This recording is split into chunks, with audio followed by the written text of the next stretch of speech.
This is the second in a series of videos examining 5 leftist YouTubers who presented their political analysis of the Ukraine situation prior to the invasion on the 24th of February 2022, and illustrating the ways in which their analysis failed.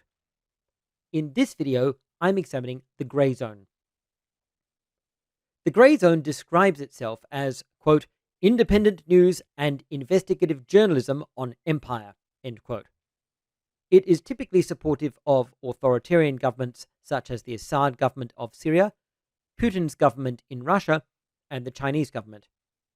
The Grayzone denies any kind of genocide is taking place against the Uyghurs in China, and its content is promoted by Chinese state media. In January 2022, the Grayzone uploaded a live stream entitled, "Is Russia really planning a war in Ukraine? Or is Washington?"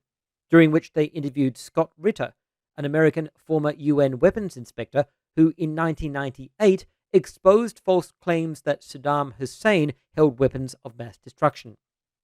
Ritter's intellectual honesty has been praised widely, and he has enjoyed a good reputation for political analysis of the subsequent disastrous US invasion and destabilization of Iraq.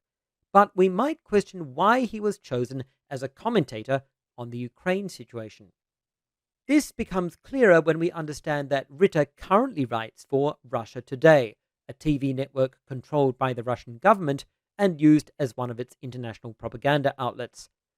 When we understand that Max Blumenthal, editor of the Grayzone, also writes for Russia Today, as well as for Sputnik, another Russian government-owned propaganda outlet, it is obvious that Ritter was not consulted by the Grayzone in the process of objective research into the Ukraine situation.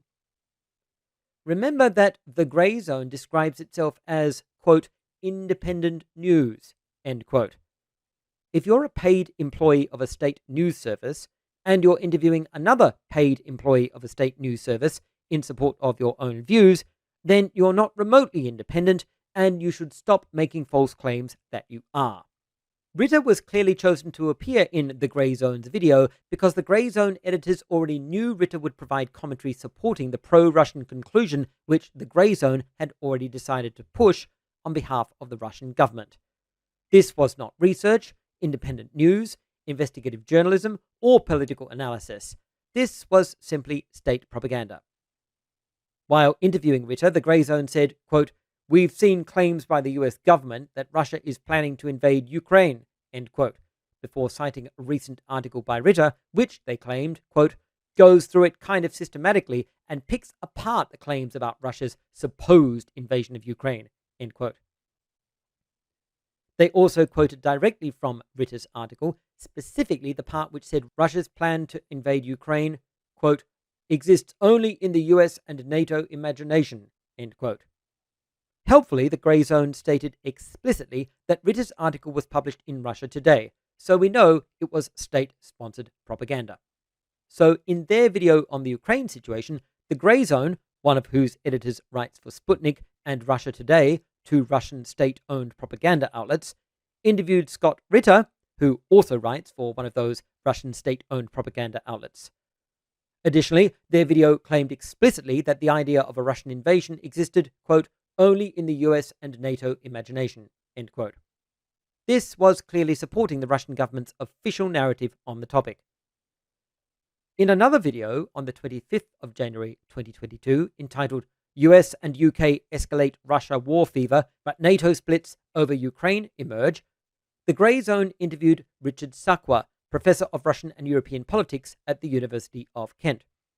Sakwa has been praised for his political analysis of Russia in the past, but the Grayzone's reason for interviewing him became clear when he expressed doubt that Russia would invade Ukraine, stating, quote, "As for the invasion, I've always been skeptical about it. Simply the forced disposition at the moment doesn't look like it," end quote, and adding, quote, "What on earth would Russia achieve with an occupation?" end quote. Although Sakwa does not appear to have any specific ties to the Russian government and appears relatively unbiased on the Ukraine issue in general, apart from a tendency to represent it as resulting from Western provocation of Russia, it was clear that he had been interviewed for this video precisely because his insistence that Russia would not invade Ukraine supported the Russian government narrative on the conflict. Again, This is not investigative journalism or research. This is pro-Russian propaganda.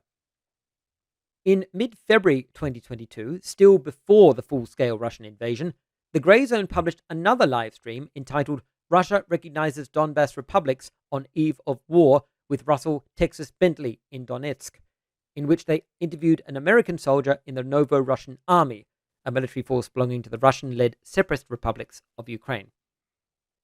In the video description, the Grayzone described Russia's involvement with the situation as, quote, "Russia recognizes the breakaway republics and sends peacekeeping forces to end the grinding conflict with Ukraine," end quote.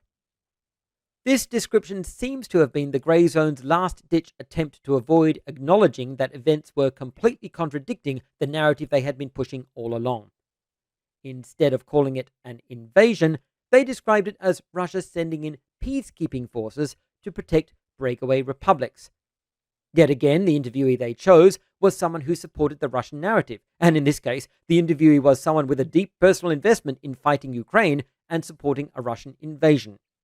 Once more, this is not investigative journalism or research. This is pro-Russian propaganda. The Grayzone released yet another video on the topic on the 23rd of February, entitled "Rejecting NATO Expansion, Putin Recognizes Forgotten Donbass Civilians," in which they again interviewed Richard Sakwa and again pushed the narrative that Russia was not invading. The video description read, quote, "After weeks of US claims that a Russian invasion of Ukraine was imminent, Vladimir Putin instead recognized the breakaway republics of Luhansk and Donetsk," end quote. This was particularly bad timing given Russia's invasion of Ukraine the very next day. Here's a summary of the Grayzone's claims. 1. Russia's plan to invade Ukraine exists only in the US and NATO imagination. 2. Russia is only sending peacekeeping troops to the breakaway republics in Ukraine. 3. Claims that a Russian invasion of Ukraine is imminent are false. All of these claims failed. They were nothing more than pro-Russian propaganda produced by a YouTube channel which operates as a mouthpiece for authoritarian governments, and one of the editors of which literally writes for Russian propaganda outlets.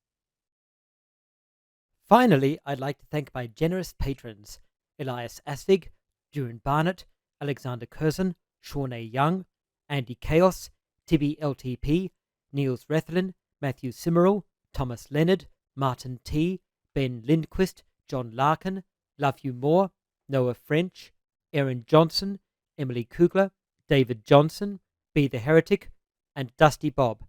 Thank you so much for your support, and please contact me if I ever pronounce your name incorrectly.